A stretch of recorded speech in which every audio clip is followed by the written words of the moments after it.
Hi everyone, my name is Aman Srivastava and I welcome you all once again on my YouTube channel. So आज का जो topic है वो बहुत ही interesting, बहुत ही इंफॉर्मेटिव एंड काफ़ी कंट्रोवर्शियल है बिकॉज आज मैं बात करूंगा जिम्बाब्वे के फास्ट बॉलर ब्लेसिंग मुजरबानी के बारे में। ब्लेसिंग मुजरबानी को रिसेंटली आईपीएल में केकेआर ने पिक किया है और उससे पहले उनका सिलेक्शन कहें या उनको पीएसएल में इस्लामाबाद यूनाइटेड्स की टीम ने पिक किया था, बट बिकॉज उनके पास आईपीएल से कॉल आ गया so he left the PSL in between and join IPL, join KKR basically for IPL 2026। और ऐसा कहा जा रहा है, ऐसी न्यूज़ में बातें चल रही हैं, चर्चा चल रही है कि बांग्लादेश के जो फास्ट बॉलर थे मुस्तफिजुर रहमान, जिसको केकेआर ने रिसेंटली रिलीज किया है, तो उनकी जगह पर ब्लेसिंग मुजरबानी को परचेज किया है। They bought Muzarabani to replace Mustafizur Rahman in IPL 2026 because India और बांग्लादेश का रिसेंटली बीच में कॉन्फ्लिक्ट हो गया था, जिसकी वजह से बीसीसीआई ने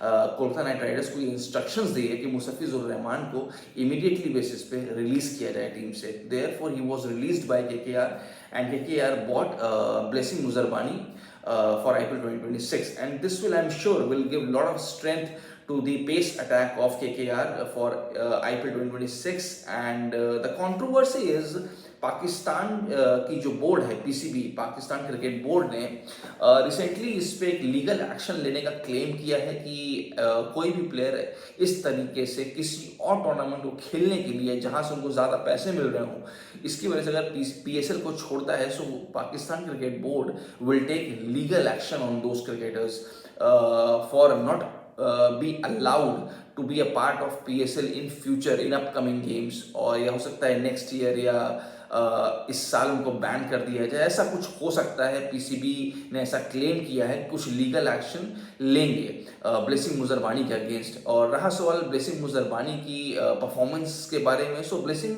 काफ़ी टाइम से जिम्बाब्वे के लिए बहुत अच्छा परफॉर्मेंस कर रहे हैं। अगर उनके T20 करियर की बात करें तो टोटल उन्होंने 89 मैचेस खेले हैं अभी तक और 80 विकेट्स लिए हैं T20 फॉर्मेट में। और अगर हम उनके T20 2026 के वर्ल्ड कप के बारे में बात करें तो उसमें भी उन्होंने 13 विकेट लिए थे और वो जिम्बाब्वे के फास्ट बॉलर थे, हाईएस्ट विकेट टेकर थे और कुछ अच्छी परफॉर्मेंसेस भी उन्होंने दी हैं। उन्होंने ऑस्ट्रेलिया के अगेंस्ट 4 विकेट लिए थे, वेस्ट इंडीज के अगेंस्ट 2 विकेट लिए थे, साउथ अफ्रीका के अगेंस्ट भी उन्होंने 1 विकेट लिया था। तो एक इम्पैक्टफुल परफॉर्मेंस रही है उनकी 2026 के T20 वर्ल्ड कप में।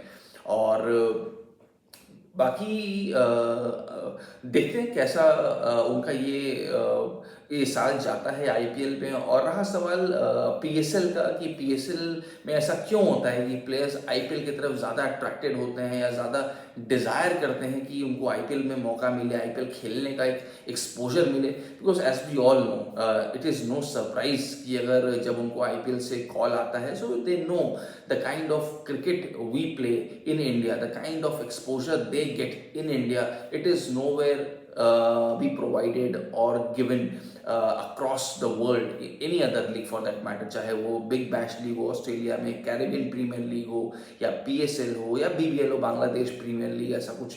तो मुझे नहीं लगता कहीं और ये एक्सपोजर मिलता है या उनको लर्निंग के अगर पर्सपेक्टिव से बात करें, जिस तरीके से किसी भी फास्ट बॉलर का एक ड्रीम होगा to share the dressing room with the bowler like Mitchell Starc, Jasprit Bumrah, Josh Hazlewood, ऐसे प्लेयर वो खेलते हैं। यहाँ पे विराट कोहली होता है, रोहित शर्मा होता है, एमएस धोनी होते हैं, श्रेयस अय्यर होते हैं, केएल राहुल होते हैं। तो इस तरह के लेजेंड्स जिसके साथ आपको खेलने का मौका मिलता है, so you get to learn a lot, you get lot of exposures. और इंडिया में नो डाउट क्रिकेट का बहुत ज़्यादा क्रेज़ है, बहुत ज़्यादा क्राउड आता है स्टेडियम में मैच देखने के लिए। अगर हम बात करें फॉर एग्जांपल, जैसे हमारा अहमदाबाद में नरेंद्र मोदी स्टेडियम, वो उस ग्राउंड की, उस स्टेडियम की कैपेसिटी है 1 लाख से ज़्यादा क्राउड वहाँ बैठ सकता है। तो 1 लाख लोगों के बीच में आप खेलते हो, you get lot of pressure. उस प्रेशर गेम में आप किस तरीके से मैनेज करते हो, स्ट्रेस को मैनेज करते हो। सो ये सब चीज़ें बहुत एक लर्निंग होती है, बहुत कुछ सीखने को मिलता है। इंटरनेशनल क्रिकेट के साथ आप खेलते हो, इंटरनेशनल कोचेस आपको ट्रेन करते हैं। सो और नो डाउट पैसा तो खैर मिलता ही है। ऐसा बोला जा रहा है कि पीएसएल में उनको 1 करोड़ में इस्लामाबाद यूनाइटेड्स ने खरीदा था। वहीं उनका इंडिया में आईपीएल का जो बेस प्राइस था वो 76 लाख था और इंडिया का 1 रुपया पाकिस्तान के 3 रुपये के बराबर है, तो उस हिसाब से लगभग 2.25 करोड़ तो उनका बेस प्राइस ही था। मुझे एग्जैक्टली नहीं पता, मैं ज़रूर आप लोग प्लीज़ मुझे कमेंट में बताइएगा कि उनका जो लॉकिंग प्राइस था, किस प्राइस में केकेआर ने वो खरीदा है, वो आप कमेंट बॉक्स में ज़रूर बताइएगा।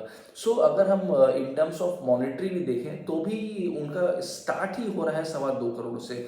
वहीं पीएसएल में उनको सिर्फ 1 लाख रुपए में खरीदा था इस्लामाबाद यूनाइटेड्स ने। So no doubt, I mean जहाँ भी ज़्यादा पैसा मिलेगा ऑब्वियसली प्लेयर वहीं जाना चाहेगा, जहाँ ज़्यादा एक्सपोजर मिलेगा, जहाँ ज़्यादा लर्निंग मिलेगी। तो ये कुछ बॉक्सेस होते हैं जहाँ पर अगर ये बॉक्सेस टिक होते हैं obviously player would like to be a part of that space. So that was my observation and मुझे लगता है इससे केकेआर की टीम की जो पेस अटैक है उसको बहुत स्ट्रेंथ मिलेगा, बहुत ताकत मिलेगी और I am sure KKR will perform definitely and I hope मुजव्विर ब्लेसिंग मुजरबानी का भी एक अच्छा परफॉर्मेंस हो और एक इम्पैक्टफुल परफॉर्मेंस हो और केकेआर को इस बार 2026 के आईपीएल में जरूर चैंपियन बनाए।